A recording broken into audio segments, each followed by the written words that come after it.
doing, everyone? My name is Ryan and this is Ade, and welcome back to another edition of Box Talk. A few minutes ago we sat down and spoke with Gabriel Montoya from Leave It in the Ring and the Next Round to talk about the steroid issue in boxing. Ade, what a conversation. Yeah, I mean, look, loads of guys, obviously because of the Povetkin incident, Lucas Brown, we can go on and on and on. There's Galahad. There've been so many issues over this side of the pond, but obviously Gabe kind of gave us an insightful, and it was an insightful. I mean, Ryan, we openly admit we don't know everything, so it's always nice to hear from someone that is a bit of an expert on the subject. He broke most of the stories, the big PED stories over the past 4 or 5 years. He's broken them, he's given us all the information.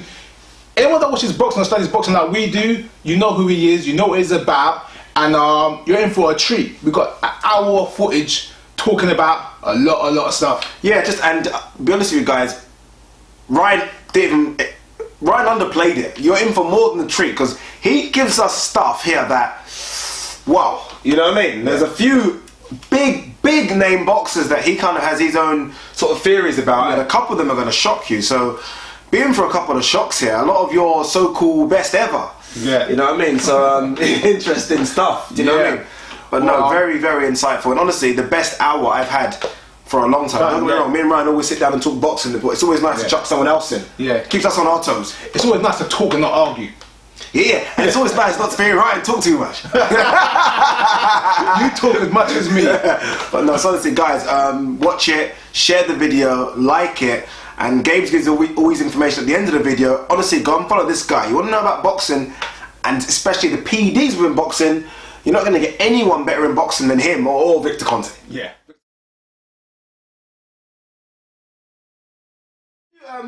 Just straight off the bat, what did you make of all this, the Povetkin story? That's a story that's kind of bringing everything out again. Obviously, Deontay Wilder, a big American fighter, obviously you guys would have followed quite a lot.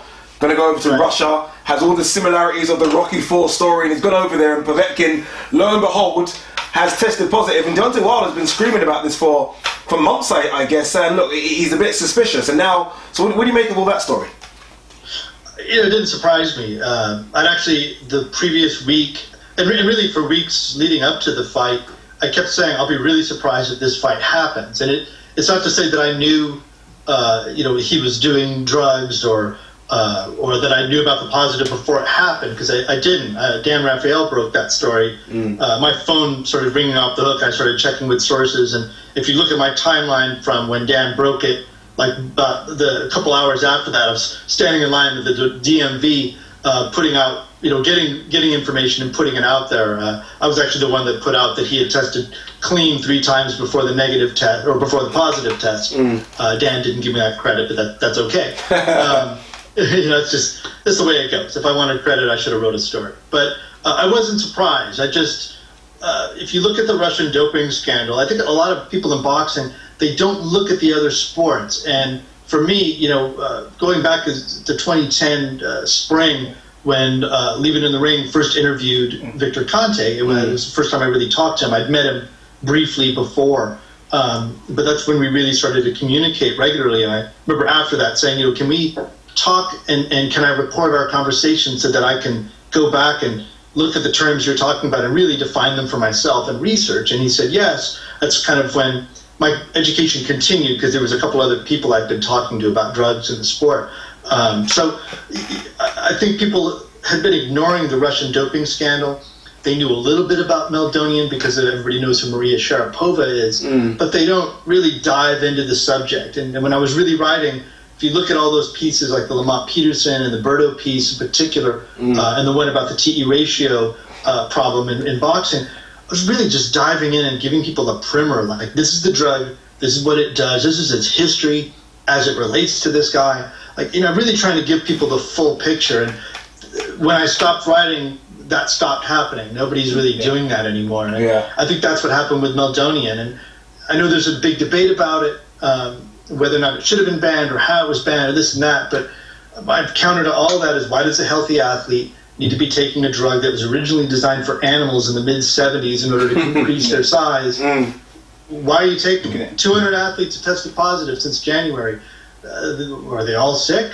See, that's the thing about with the Russian scandal right now, because people forget about the 70s. They had the big Russian scandal in the 70s and early 80s. The thing that bugged me about the whole scenario was that they had it in the 70s, Then America had the issues in the 80s. We had our issues in the late 80s and the early 90s. But then the World Doping Agency wasn't open until like 1999. So it took them like 20 years to actually do something about it. So it's kind of, to me, it's like we know about the problem, but because the amount of revenues and accolades for athletes for countries, they brushed it underwater for so long until now it's come to an issue where it has to be addressed.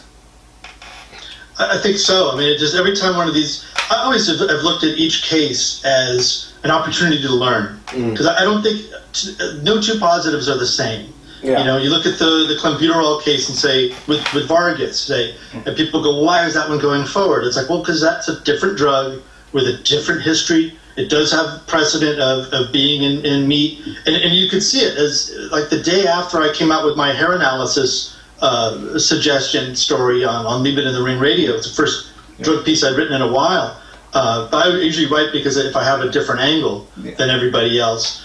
The next day, the NFL came out with a warning to all their athletes. The Texans left tackle, he was exonerated because he hit a left tackle's worth of clenbuterol meat in Mexico over a week's trip. And you know that's why that fight goes ahead. In this case, meldonium is a completely different drug, which I think seems very beneficial, and so. Yeah, you have another opportunity to learn, with this new positive. And I think you're exactly right. Anti-doping is fairly new. It's 1999, 2000s. I think 2001, 2002 is when Nevada started testing for steroids at all. Yeah. Think about the 90s. Yeah. I mean, that's the baseball era where they were knocking it out of the park, and here we are in the 2000s in combat sports, barely scratching the surface. They still don't test for EPO regularly. They don't do CIR testing on every sample the way VADA does. And they still think that marijuana is a performance enhancer. It only enhances making love or making art. Right? You mentioned about the athletes in the 90s. People's bodies are not examples of steroids, but when you look at some of the heavyweights of the late 80s and early 90s, they had phenomenal physiques. And for guys that stay in reasonable good shape, those physiques are more comic book physiques, more WWE, WWF than actual boxing physiques. And it makes you question that how many of our great fighters that we all admire and grew up with have these type of issues. Evander Holyfield's one of my favorite fighters. But I mean, look at the weight jump from the amateurs to the pros. He had a heart issue all of a sudden, and then it went away. He fought deep into his 30s, I think into his 40s, right? And prematurely bald. All the signs. I mean, just look at the body.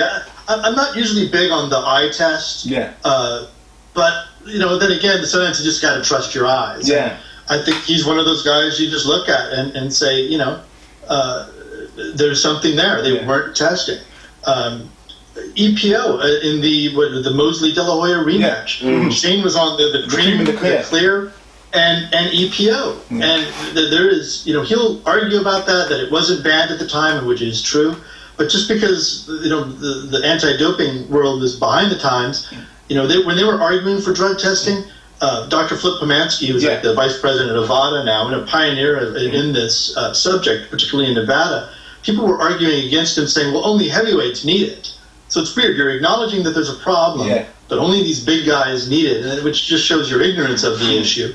I mean, I just think just because something wasn't banned, like they're saying with meldonium, that's an old argument. It doesn't mean that it shouldn't be banned.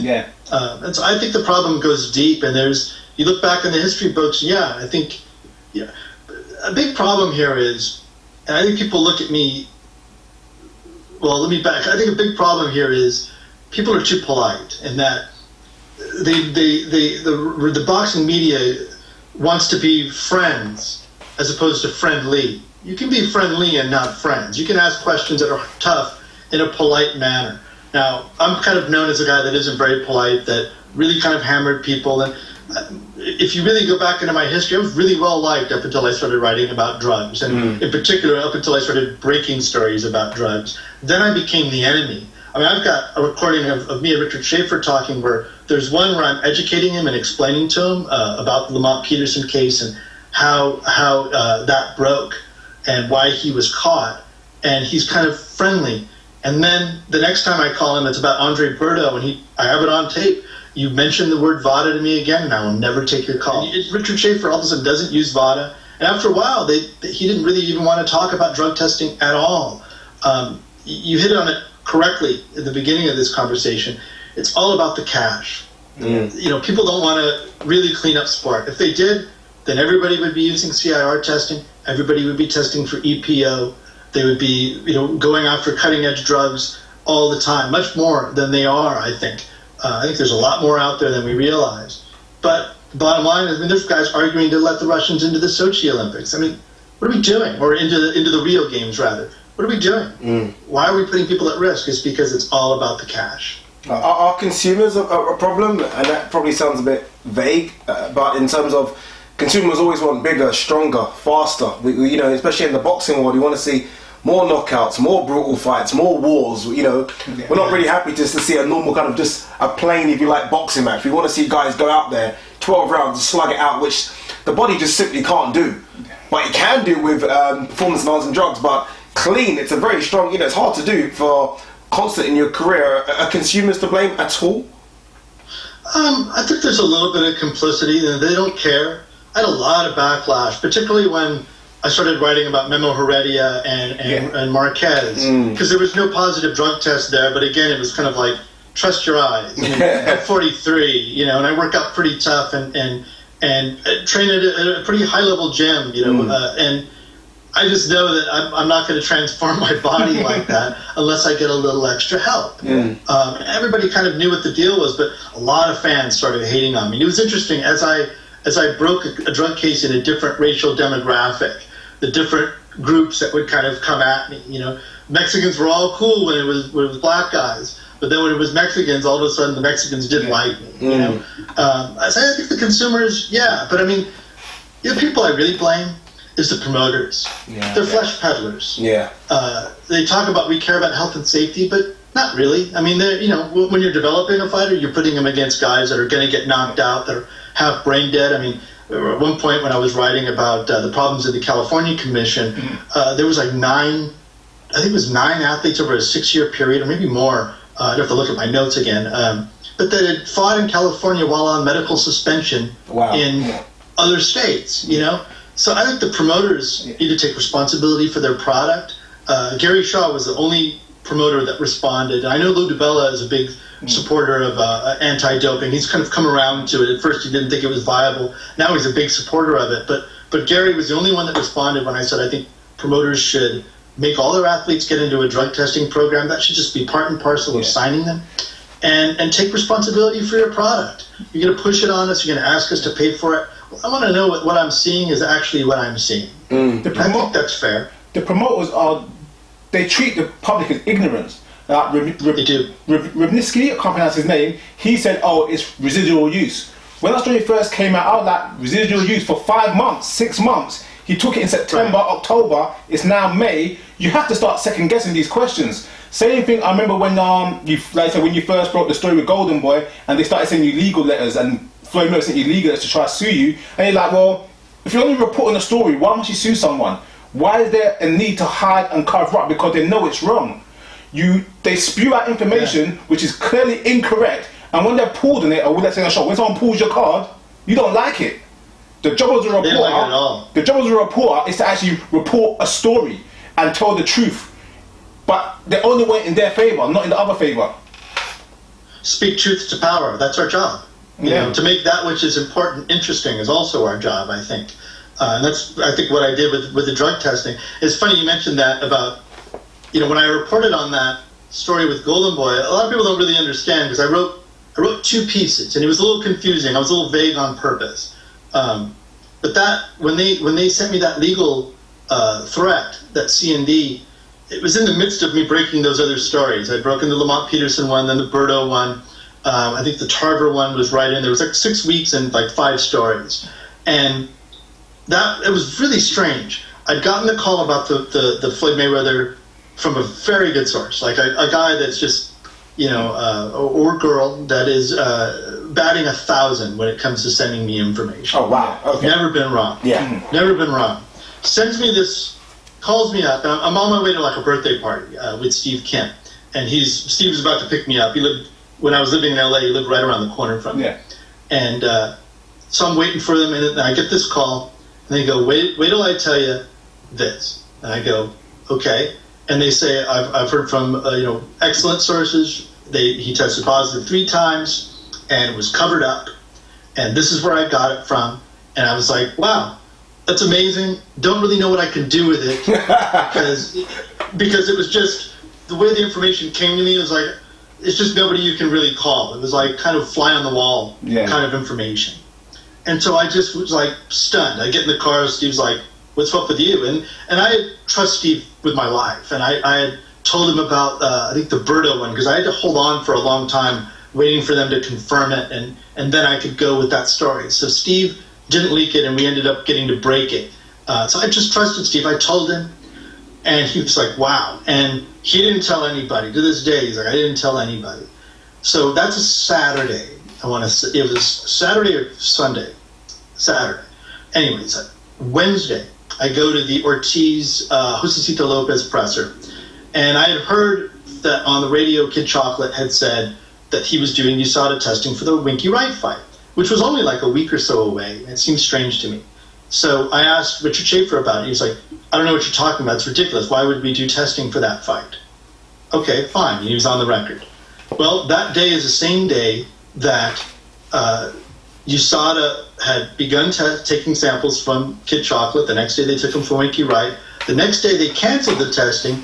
And the day after that, when I told Winky Wright's people, hey, go get those samples tested, USADA had said that they threw those samples out. Now, that same day that Richard Schaefer was lying in my face, that's when I got home after that press conference, opened my email, and I got this legal threat from them saying 2 things. Stop spreading a rumor that there's a clause in the contract that would let somebody test positive and the fight would still go on.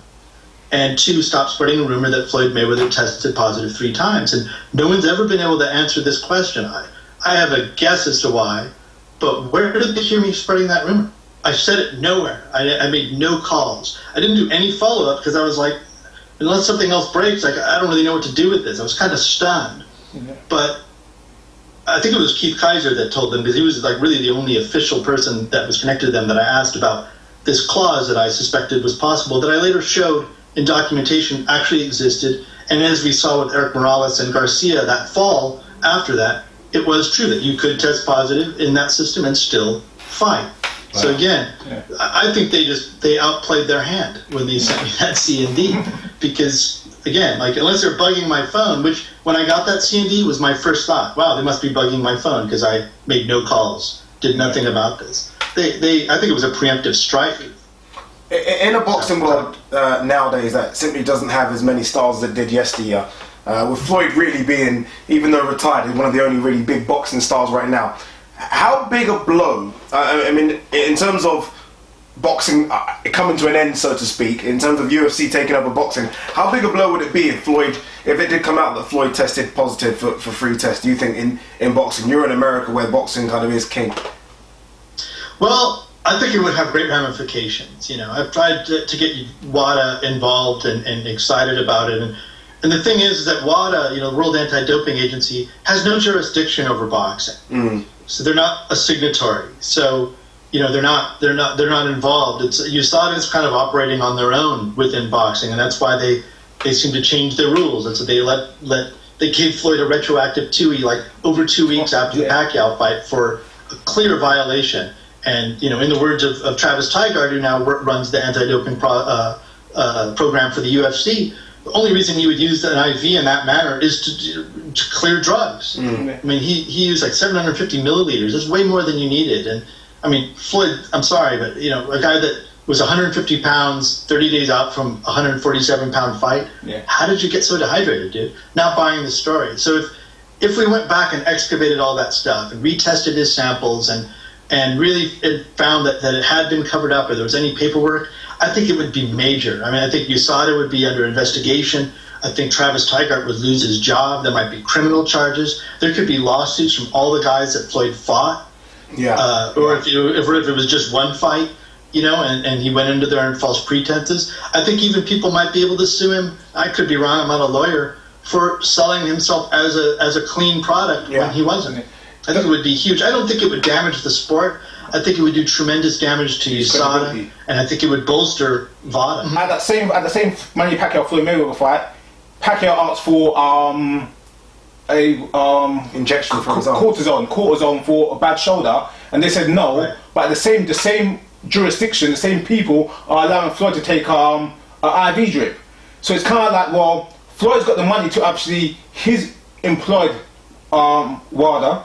He's the main ticket seller. He's the person that's bringing all this to their attention. So it benefited obviously one party, but not the other party. It's kind of a double standard saying, well, money really counts. Yeah, I remember I was talking to, I absolutely agree with you. I was talking to a writer from major, he used to write for Grantland. He's one of the founders of it. And one, he told me, you're not really a writer.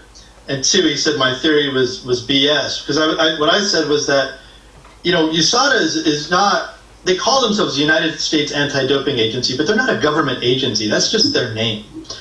They get some federal funding, but they get a lot of private funding.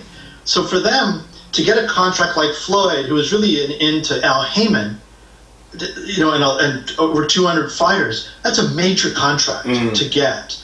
And also went and wrote into the UFC and combat sports, which they now have. Now, years later, I've been proven right in that USADA ended up being the testers for the PBC and for the UFC. So what I was seeing, I think, was correct. And this guy was like, this seems like a far-flung theory. But if you really look at it, for them to kind of shepherd this client who pays them $100,000 plus, and that's a figure from Richard Schaefer, and I know Hauser's reported on that as well, and I trust him implicitly with his information. Why are you paying for something that really USADA they do more stringent testing, on every single sample, which means it's more expensive, and they charge somewhere between $15,000 and $20,000 for two fighters, and Floyd's paying them $100,000. Where's that extra money going? Follow the money, and you'll follow the whole thing. Is it greasing the engine, isn't it? Yeah, greasing the engine. Yeah. In terms of top-level boxers, if we said the top-level boxers make up 20% of the boxers out there right now in the world, would you say there are more... Do you think there still are more clean boxers than non-clean boxers? That's a great question. I don't know. Because I think drug use, if you talk about gateway drugs, I think what we've done over the last 20, 30 years with the weigh-in process, I think that's where a lot of drug use begins. Guys take a diuretic, you get used to doing that, and so then, I'm tired, so take this, and, I'm not recovering well, so take it. It just kind of goes from there. So I think it's hard for me to say, but I think it's higher, like 75% of the boxers out there are using. Oh, wow. Maybe 60 to 75. I could be wrong. I know a lot of clean boxers. Yeah. Most of the boxers I know, I believe are clean. A lot of the guys I work with talk to that work with Victor, they're all just looking for the clean path, for the healthy path. That's not to say they're not doing. I don't know if you guys have seen my videos where he's doing that hypoxic training and the high altitude tent simulations. Some people might say that's on the edge, but WADA doesn't see oxygen supplementation as a problem, and they even have that at their facilities in Colorado. So the Olympic training does rather. So I don't know. It's hard to say how many are, but I think the culture of use or lose is very, very strong within all sports and in combat sports. I mean, UFC, I think you could throw a rock and hit a guy on juice. In this day and age, I mean, I've taken protein shakes and so on and so forth. In this day and age, there's so many different supplement companies out there now, where some are on the ban list. I think there's some supplements in America that are actually illegal in the UK and so on and so forth, back and forth. Is it harder, or is it the athlete's responsibility to always check what they're taking when you can buy something from your local G&Q store and that's actually on the ban list? I think so. I mean, I think, it's incumbent on people. I think the thing is that, boxing is a culture of misinformation and lack of education. A lot of the guys, I mean, if you're fighting for a living, and it's not to denigrate them, I didn't go to college, but they're not the most educated guy in the world, and this is their way out. They're literally fighting their way out of their environment. But then the boxing trainers, I mean, they're old school. It's a tradition passed on from generation to generation. they don't know a lot about nutrition. You see a lot of fat trainers out there. I mean, it's like going to a barber with a bad haircut. You know, if you look like I cut my hair, right? But you know, the dehydration process, putting guys in plastics and in the sauna, dropping 20 pounds and then putting on a bunch of weight the next day, that's just terrible for you. And I think it's a reason for why guys end up having to need to take testosterone and things. It's because they've screwed up their whole endocrine system and they don't really know how to get it back on track. I mean, look at all the problems, say, Fernando Vargas had post-using drugs, thyroid condition and weight jumping up and down. I think that's a direct result of the steroid use and the weight-making process of getting it up in weight and then going into a 6-week fat farm of a training camp. So it's absolutely, to get back to your question, you know, you can download. So these guys don't know where to get the information. They get into the drug testing program and then that leads them to WADA and education, but that's a very small percentage of people doing that. But, you know, the WADA list, they have a mobile app that you can download to your phone, and it's really easy to use. I have it on my phone, and they update it regularly, and they update the list, and you can just be in GNC, you know, look at the product, look at your phone, and know, you know, the deal. And I think it's also getting high-end stuff so that you're not buying kind of off-brand products that may be made in the lab that is questionable. That's how nandrolone contamination happens, and, you know, things like that. Let's move on for a little second. I think, as it stands right now, PEDs is enough. I mean, one case you should be banned for life. I don't think there should be no second guessing. But there are cases where you have to start asking various questions. I'll give you 2 examples. Someone like Antonio Tarver, who's failed like twice within 3 years. That should be a blatant, like, come on now, what the hell is going on? All your records and accolades, and a lot of the American writers say that he could go in the Hall of Fame from his amateur career, and he beat Roy Jones, and he could be this and he could be that. Why would you let someone like that, who's failed twice? On the flip side of that, you've got someone like Lucas Brown, who, after all, taking Clenbuterol a week before the fight has no benefit, because it has a 6 to 8 week cycle. So he tested clean on the Friday before the fight, but tested positive after. Can PEDs be used as a way to hurt a fighter?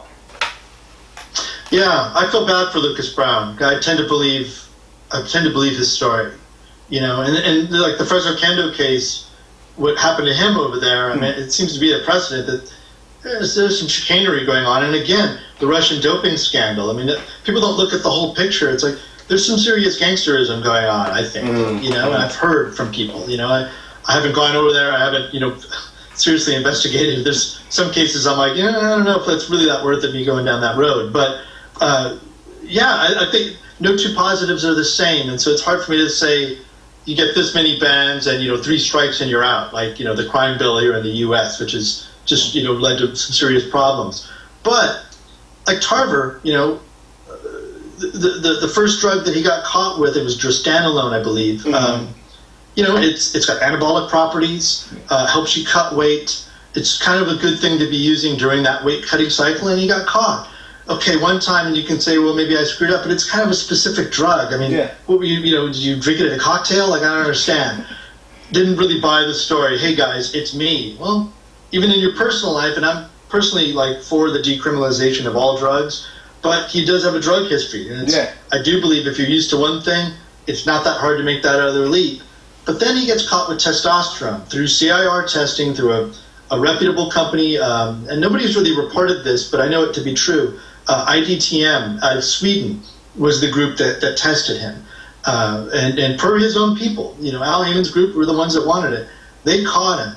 That was not his testosterone in his system. You're guilty. Yeah. And so I think where there's smoke, there's fire, and then where there's history, there's definitely fire. And I think there should be, you know, maybe you don't ban a guy for life, but I think it should be added to his history when you're looking at him for the Hall of Fame. And unlike, you know, Nigel Collins said, I think drug users should be allowed in. I completely disagree with that, and it shows a complete ignorance of the subject. Shane Mosley should be looked at. If you caught once, I mean, you know, it's like if you caught me with a joint, and I try to tell you at 43, that's the first time I've ever smoked marijuana. Yeah. Come on, dude. I mean, you know. Like, again, as I mentioned before, like, we all go gym, we all try to stay in shape. And when you look at some fighters, they try to cut weight. But you see some fighters jump, like Shane Mosley, from 135 to 147. And you have to question, could you go to the gym in 2 months and put on 12 pounds of muscle? You have to ask that question. Like, I'm not talking about putting weight on as in food. I'm talking solid, ripped, tight muscle, athletic muscle. You can't put on 12 pounds of muscle in 6 weeks unless you're doing something. You have to ask real big questions. Absolutely. I've been training pretty hard for a long time, and thinking back to, I was 34, I was 33, and I got cast in a play. I did theater for about 20 years. I still do, before I ever was writing about boxing. And in this period, I had to put on weight. I was playing a 17-year-old kid who was supposed to be training and yoked. It was a reinterpretation of a Greek tragedy. Over a year it took me to put on, I went up to 160 from 147. I put on all that weight. It took eating like mad, weight training, all this stuff to put on. And I didn't do anything illegal. I used creatine, which I ended up stopped using because I didn't really like it. But I got up to 160 over that period. I can't believe in 6 weeks that somebody could just put on that amount of weight without some sort of drug helping them out. It's a natural way to do things, and there's an unnatural way. I absolutely agree with you. Games, I'm going to ask you something, and hopefully you can answer me without getting sued or getting our channel shut down. Me and Ryan always go back and forth about Manny Pacquiao. I mean, I've been watching boxing for years, and his rise through the weight class just alarmed me. And what more alarmed me about Manny Pacquiao is that, yes, obviously he's not tested positive for anything, and that's all fine, but it's that he just was able to keep the strength, the speed. And for me, someone puts on weight, just in general in life, you're supposed to slow down. You're not supposed to be that strong. And I look at Manny Pacquiao, who started at 96 pounds or something, and went up to Margarita at 147. I'm thinking, is that humanly possible? I mean, is that normal? So can I just add something to that? Gabe? Sorry. Good thing about it, you mentioned that Margarita walks on reportedly about 180 pounds, 185 pounds. So when Manny Pacquiao fighting him, he's fighting a guy that is literally a cruiserweight. In terms of natural size. I watched Margarito in camp and Pacquiao in camp. Margarito looked good. I unfortunately actually picked him. I just thought he would overwhelm, but he was also super slow. And I think that factored into it. But Manny did get really hurt in that fight. Yeah. I heard he was peeing blood after that fight, and it was, I think Top Rank realized it was a step too far for him. The beating he took. It's interesting because I was writing the Monday mailbag on Max Boxing when all this began. It was in 2010, and we were getting a lot of emails about drug testing, and I admittedly did not know anything about it. I didn't even really know much about Lance Armstrong. I knew people thought he was dirty, but I didn't really follow cycling. So I began my education with a couple of people that I don't usually name. It was before I met Conte. And then that was kind of when I went for my graduate work, learning about the subject. But Manny was what got me involved in it. Everybody was like, look at Manny. And I was training at the Wild Card at that time. A lot of people started hating on me, so I started training at Justin Fortune's gym. The Fortune gym, which was at the time, they were rivals. Freddie and him were bitter enemies. And I figured, well, I'll just go over there for credibility. So that way people won't think that I'm favoring Pacquiao. But I was looking into it. And what was funny about it is that the more I looked into drugs, the more things pointed to Floyd being an user. That's how I ran into Floyd's connection to Don Hale and Dr. Dan Hale, who was, Don Hale was his guy at 17, was taking care of him, and his dad was in jail, tried to be his manager, and they had a falling out. They come back together right before the De La Hoya fight, and that's the same time that Don opens 24 TRT, testosterone hormone replacement therapy clinics that later got shut down by the state of Tennessee for dealing HGH and testosterone in illegal prescriptions. And I think even Hauser connected him to giving money to Don Hale, or that was not reported or something. Do I think it's possible that Manny used? Yes. But I also think that people don't look at the matchmaking. They kind of throw that out the window. They get mad in separate conversations that Cotto got drained down to 145 and that affected him. But then they'll say he was on drugs. They look at the Hatton fight, and Hatton admittedly was doing drugs, not he was doing other drugs, recreational stuff. Yeah, and was having a lot of issues. Also blew up in weight, came down, and they forget that Hatton went up to 147 for Pacquiao or for Floyd, got knocked out, then went to 140 for Manny. So he, that's a hard process to kind of build your body up and then bring it back down, and he got knocked out because of it. And it turned out had a terrible camp with Floyd Sr. Yeah. They throw that out the window. So it's interesting to me that I think Alex Ariza is very suspect. I've looked into him extensively, and I found out a lot of things that hopefully when my book is done at some point will come to light. There's, I'm trying to work on that chapter all the time. I'm adding information. But I never found anything that was in that period when he was working with Pacquiao that I could really... There was that rumor of the injections in the bathroom. I don't think people saw that. It was an anonymous source. But I never found anybody that would corroborate that fully on the record. It was always a guy from a guy, and I just can't go with that. I mean, you have Alex working with Eric Morales and Diego Corrales back in 2000, and Morales and his manager going on record saying he gave them something, they wouldn't say it what it was, that apparently damaged his liver and caused his body to shut down. I have that, and then we have the DMAA positive with Rios. So there's kind of, this circumstantial evidence, but there's nothing in that period with Manny. And I tried to find something. So I will say this, just to bookend it, Manny's done a bunch of drug testing. He's worked with VADA several times, the VADA extra testing.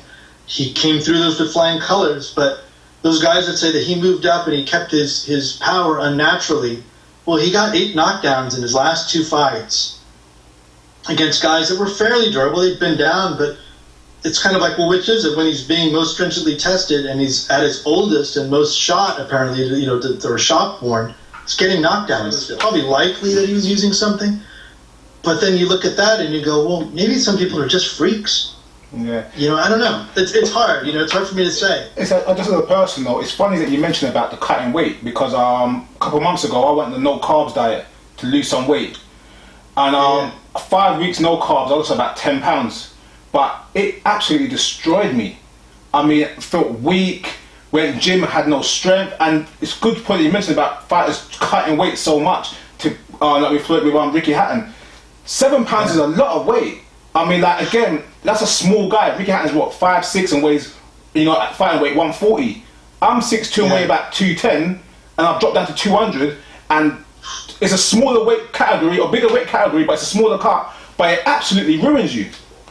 Yeah. What about fighters? Sorry, guys. What about fighters going up in weight over the years? I mean, you look at Hopkins went up, from 160 to 175 pounds.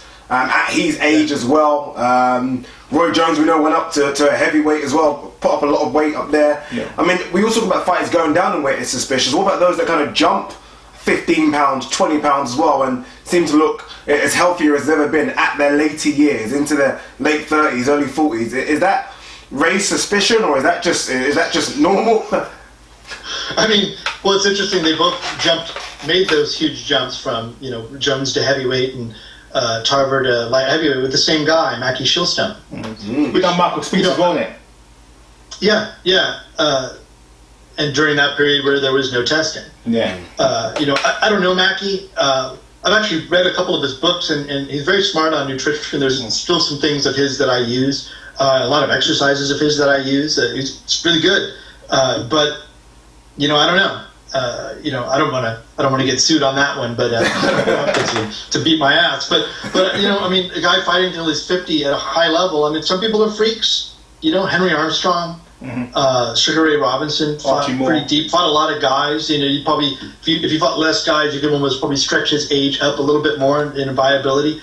Some guys have that ability, but to me, is Hopkins and Roy Jones, who's now working with Memo Heredia and endorses that guy as a strength coach, and he's still fighting at 46. Does that make me suspect of them? 100%. I put things on the promoters because I don't, in this country we have 50 different athletic commissions in 50 states, 50 different rules, 50 different officials to be greased over or, to be influenced. I think it's incumbent on the promoters to help this change happen. Make their fighters, put them in a VADA testing program, find some way to ensure it, or I think put it, Jim and Interbox had a program up in Canada, and I think part of one of their contracts, I think it was with Pascal and Butte, was, hey, if you guys test positive, you're financially liable on some level. Maybe not for the whole purse, but there's some stiff financial penalty. I think that's at least a good stopgap solution. Put the pressure on the athletic commission. Say, hey, if you don't up your testing, I'm not going to do fights in your state.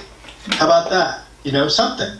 When you're watching boxing now, Games, do you kind of watch it with a cynical eye? I mean, are you still a big fan? Do you kind of see something in terms of maybe a great knockout and your suspicions raise straight away, or do you see the way fighters look from the weigh-in till the day of the fight and think, or do you still just watch it generally as a fan? It kind of went through stages. When I was breaking stories, it was really hard to watch, And even the further I get away from just being a regular beat writer, it was hard to watch. I don't like watching setup fights, Yeah. Canelo, everybody cheered and was really excited. And I was like, I felt bad, one, because I know Amir and I know his family and I care about the guy. But it was hard to watch because I was in it so long and writing about health and safety so long and had so much pushback. I just feel for the guys. I was training among them and really living the life for 6 years of kind of a fighting writer, and so I have a lot of empathy for them. And then when you add the drug stuff in, there's some fights, some I can't really say them out loud because nobody tested positive, but I'd watch a fight, one I'm thinking of in particular, and it was like a 6-round fight, and this guy just wouldn't stop throwing punches and just overwhelmed the other guy, not so much with technique, but just volume. And I just knew he was on EPO. I could just tell, and then found out later that there was some connections there, and I just shook my head. But now, there's been this period, this last year, I'm kind of rediscovering my love for it. Kind of being around fighters that aren't on the top level, but seeing how much they love it and how hard they try. I've rediscovered the love that I found for it early on, but I think I just watch it with an educated eye more than a cynical eye anymore. What do you think about fighters standing up for themselves and saying, look, if you're going to cheat, I'm going to sue you? Steve Cunningham says he's going to sue Antonio Tarver because he failed his drug test. And he's saying, you put my health at risk and my life at risk. That could be a slippery slope, but it's a valid point. If you fought someone that was potentially could have done you serious damage, you should be held responsible for it. There's no question. In a combat sport where, energy is everything, taking drugs that make it so that you don't get tired. Like what one guy recently said to me, you're supposed to get tired. That's part of the contest. It's how you handle that, And so when you see a guy having a late knockout and then he tests positive, or a guy that just doesn't seem to get tired when you look at him and you're like, you look like the Stay Puft Marshmallow Man. Why are you not tired? And I know it's boxing, not bodybuilding, but still, I would love to see somebody do that. And I champion guys like Tim Bradley. What a warrior. The guy really, really did something for anti-doping by pushing and pushing and pushing and not listening to Bob Arum and always adding VADA even if they were doing other testing.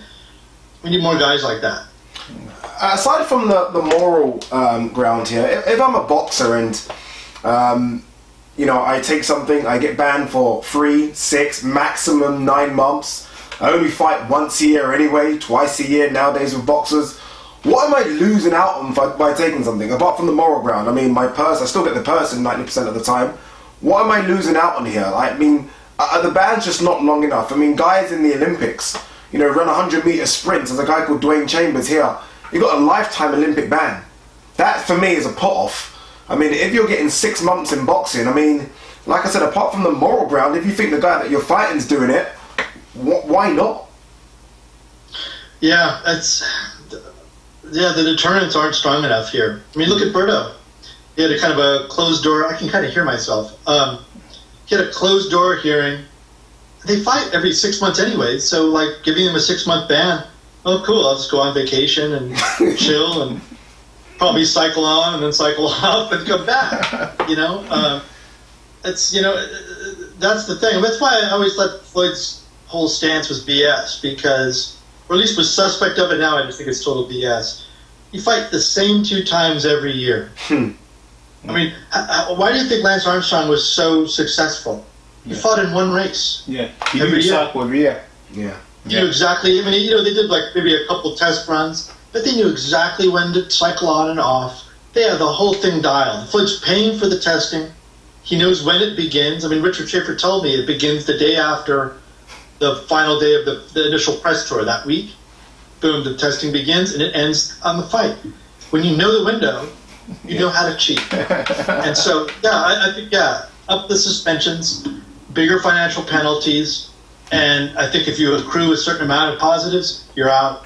And the BWA should get behind it and say you're not eligible for the Hall of Fame. Your reputation is not just tarnished to the public, but in the history books. Yeah. A couple of very quick questions here, Gabes. I mean, you mentioned UFC earlier in the show.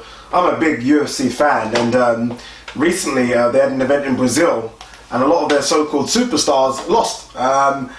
Everyone says it's because USADA are cracking down on it within Brazil, but what I'm trying to get at here is there just some countries that it's just a norm, and it's not a bigger problem, like Brazil being one of those, to take steroids or to take performance-enhancing drugs. Do governments have to get involved now? Has it got to the stage where governments, rather than just USADA and VADA, have to get involved?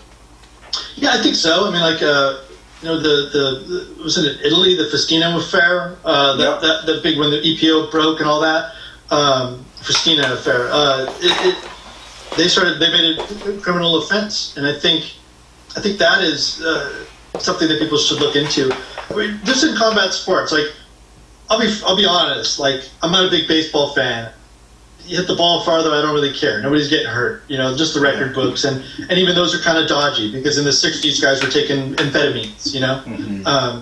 So what are the record books really? And racing, okay, you're crushing dreams because you're going faster, but and maybe you're endangering yourself if you're taking a drug that could give you a stroke, an EPO. But in combat sports, where the object is to render the other guy, so damaged he can't continue, or damage him into submission or knock him out, you can't take drugs like that. It just doesn't make sense. It's just wrong. And so maybe the governments get involved. I do think you're seeing a mass culture change in UFC by banning IVs and cracking down on drug use, but by having this deterrent there. I think you saw this doing it better in UFC than they're doing it in boxing. But that's also because the UFC is a league and boxing is a fractured sport. When watching boxing now, I mean, I grew up as a WWE fan as well, and you kind of, for years I thought that Hulk Hogan was just taking his vitamins, and that was why he could jump around the ring and do all those sorts of things. How close do we get into boxing where it's almost becoming like that now, where these guys just, what I'm seeing just isn't true anymore? Well, that's a good question. I don't know. I think it's become more, we've become more aware. And guys have become more bold in pointing it out. I mean, Deontay Wilder was just straight up, like, Povetkin's on something, look at him. He really took a chance there, on many levels, pointing it out. I think a lot of times we're seeing the right thing, but, I think we're actually seeing reality, particularly with the younger fighters, because this is a thing, people talk about the level playing field, if they're all doing drugs and it's a level playing field, or if they're not taking drugs, it's a level playing field. And Tyler Hamilton, who was one of the, he wrote The Secret Race. He's one of the lieutenants to Lance Armstrong. Like, must-read, fascinating book. But he says there's no such thing as a level playing field because genetically we're not all the same. But I would say even further, if everybody is, everybody takes drugs and then they're going to be different. Everybody reacts to drugs differently. But financially, everybody's not the same. So, a kid, training out of East LA that's a poor kid, or just anywhere, they can't really afford the drugs. They might not have the education to even know to get the drugs. They may not have a guy that can help them, figure out what's the right way to get the drugs. Those guys are rare, I think, not all drug men are created equal, So, I think it's a tough thing, to know what we're looking at. But I just think that boxing, you've got the Association of Boxing Commissions. What are they really doing? Yeah. Besides sending out some press releases every 6 months or so, I think they need to get together. The promoters need to get together, and everybody just needs to take some responsibility for the fact that this is a blood sport. It's the world's most dangerous sport, both of these. Take responsibility and do some real reform. It doesn't cost that much. Yeah. Sometimes it takes the worst things to happen to get results. And if you look at I don't want to be very morbid about it, but if you look at the sports we've mentioned, a lot of the Russian athletes and the German athletes in the 70s passed away in the 80s. You had Flojo, and then you also had wrestlers. A lot of the wrestlers that we grew up with in the 80s and 90s that passed away through enlarged hearts and steroid-related incidents. Do you think it's going to take something like that in boxing, where we had athletes from the 80s and 90s that are going to have shorter lifespans and have at Impact, we would say, look, okay then, there was a problem, there was an issue, now let's do something about it, because everyone seemed to change their rules after these incidents.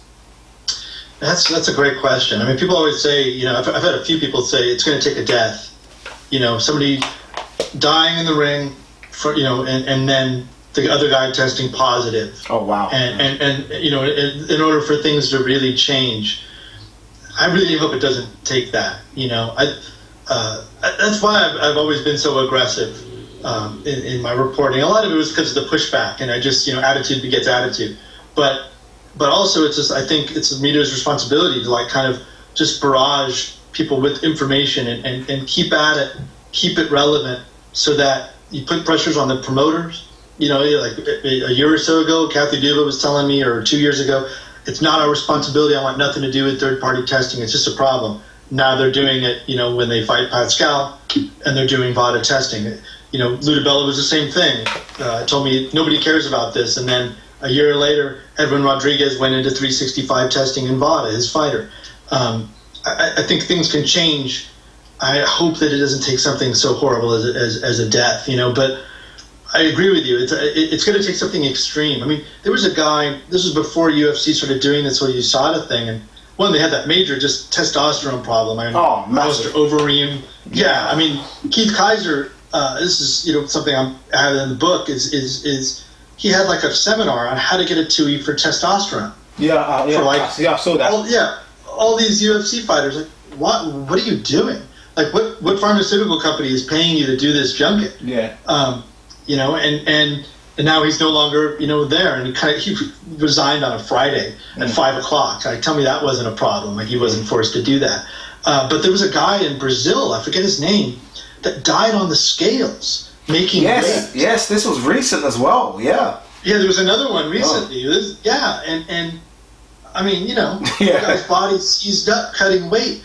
And now you see the pushback on the IVs, and everybody's like, oh, well, you really need that. And no, you really don't. I mean, there's studies that show that orally you can rehydrate a little bit quicker than IV. And in extreme cases, maybe, but why are you at an extreme case? Fight at your weight. I think Pacquiao and Mayweather, if they showed anything, by the time they got to 40 and 47, is that fighting at near your natural weight can produce great results if they were clean. Yeah. If they weren't, then my argument is invalid. I wonder, and we're in on this one, I wonder if, I watched the Will Smith film, Concussion, and that kind of highlighted all the issues, I guess, of American football and the amount of the American public that just didn't really care. American football was their sport, and here was this guy trying to ruin their sport. You kind of wonder if boxing could almost have a movie or a documentary like that, and see if that could open up people. I guess it helps having Will Smith as the lead, and you kind of open people's eyes up to the problem, and you kind of wonder if boxing could have something like that to open people's eyes up about steroid or PED use in boxing. I think so. There's been a few documentaries over the past year that have come out about just in sport, but I think really, like the mainstream guys I've talked to, and I've thrown this out. I threw this out before. I think even biogenesis, when Lamont Peterson tested positive and then later Mickey Bay tested positive, that's one small city, Las Vegas. And that's two guys testing positive by going to these, health clinics or TRT or HRC, hormone replacement centers, to get treatment. And their doctors are telling them this is all natural, it's all good, and it's, they had synthetic testosterone. Mickey Bay blew a guy out in 3 rounds. It was a highlight reel knockout. And then he had I think it was a 30-to-1 testosterone TE ratio. I said at the time, I fully believed this, and then it later happened that biogenesis came out, and then even the Peyton Manning thing with the Geyer Institute.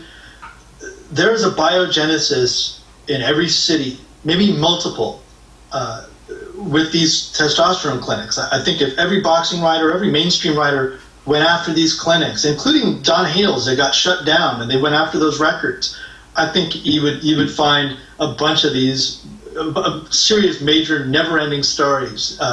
It's like a bad sweater with a bunch of threads on it. You pull one, and the whole thing just comes apart. I really believe that, and I think history's kind of proving that to be true.